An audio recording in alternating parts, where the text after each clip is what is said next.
Lebih baik menyalakan lilin. Kita semua pernah mengalami rasa takut atau khawatir bila sesuatu yang buruk menimpa diri ini. Hal itu adalah manusiawi. Tetapi kita harus mempunyai pandangan yang benar atas rasa takut itu. Coba amati pengalaman-pengalaman yang telah lalu, kita takut atau khawatir hari esok. Setelah dijalaninya, ternyata bisa dilewati dengan selamat.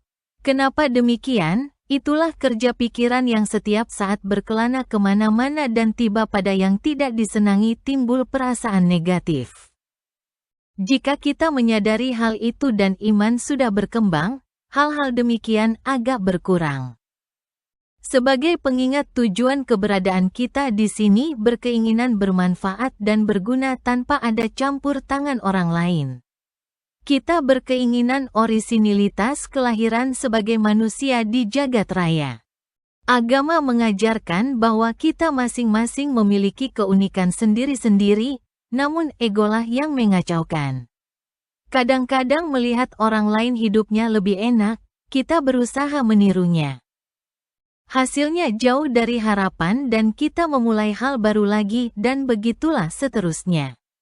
Sebaiknya kita menemukan bakat atau keahlian sendiri lalu diasah sampai menjadi berprestasi. Janganlah berpikir akan selalu ada orang yang menolong, hidup ini penuh misteri, berusahalah untuk mandiri. Bayangkan diri kita tanpa siapa-siapa mengerjakan segalanya sendiri dengan kekuatan dan kemampuan sendiri. Cepat atau lambat realitas hidup toh akan mengalaminya juga. Paling sedikit kita sudah mulai membayangkan hal demikian dan mempersiapkan diri seandainya menjadi kenyataan. Dalam berkesendirian ini ada beberapa hal perlu diperhatikan untuk selamat menjalani hidup. Persiapan ini pernah dicoba oleh Swadharma, seorang pemuda yatim piatu sejak umur 20 tahun di mana dia kehilangan kedua orang tuanya akibat COVID-19 yang lalu. Swadharma tinggal di komplek perumahan BTN yang sederhana dengan hidup menyewakan kamarnya yang kosong 2 kamar sebulan masing-masing Rp700.000. Swadharma mengurus rumahnya sendiri, membersihkan, merawat dan menjaga agar selalu asri. Dalam waktu luang dia dengan ringan tangan membantu tetangga, warga komplek yang membutuhkan bantuan. Dia menerima upah sekedarnya tanpa perhitungan sama sekali. Dia cukup bahagia merasa dirinya berguna dan bermanfaat bagi orang lain. Memang hidupnya tidak mewah, tetapi hatinya terasa damai dan ceria. Oleh karena itu banyak orang menyenangi dan bertemu hanya sekedar untuk mengobrol saja. Swadharma memiliki prinsip hidup yang jelas bahwa pertama yang penting menjaga kesehatan dengan pola makan cukup bergizi, bukan mewah, olahraga walau sederhana dan istirahat atau tidur yang cukup. Hal ini dilakukan sebagai rasa hormat pada tubuh adalah satu-satunya teman abadi dalam hidup.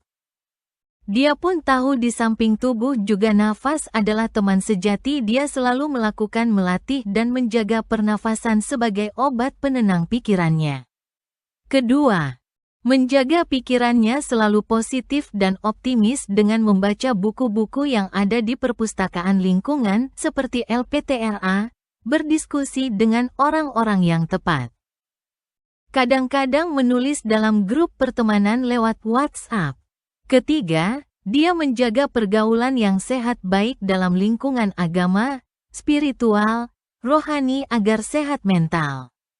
Keempat, dia menjaga ketenangan emosi seperti marah, benci, iri hati maupun emosi negatif lainnya. Setiap hari selalu bersyukur dan memaafkan terutama kelemahan diri sendiri atau orang lain. Dia sadar selalu menerima kenyataan seperti apa adanya dan hanya mengendalikan apa yang dapat dikendalikan dan sisanya diserahkan kepada Tuhan. Dan kelima, mengendalikan keuangan. Walaupun sumber keuangan terbatas, dia menetapkan skala prioritas yang ketat agar selalu cukup. Dari pengalaman hidup yang sederhana itu, dia selalu ingat dan memegang teguh ungkapan bahwa Lebih baik menyalakan lilin daripada mengutuk kegelapan. Kunci utama yang diyakini oleh Swadharma bukan saja berkat Tuhan, tetapi juga aktif berusaha mencapainya. Hidup dalam berkesendirian ibarat berjalan di lorong yang gelap, memerlukan bekal spiritual yang cukup. Semoga bermanfaat.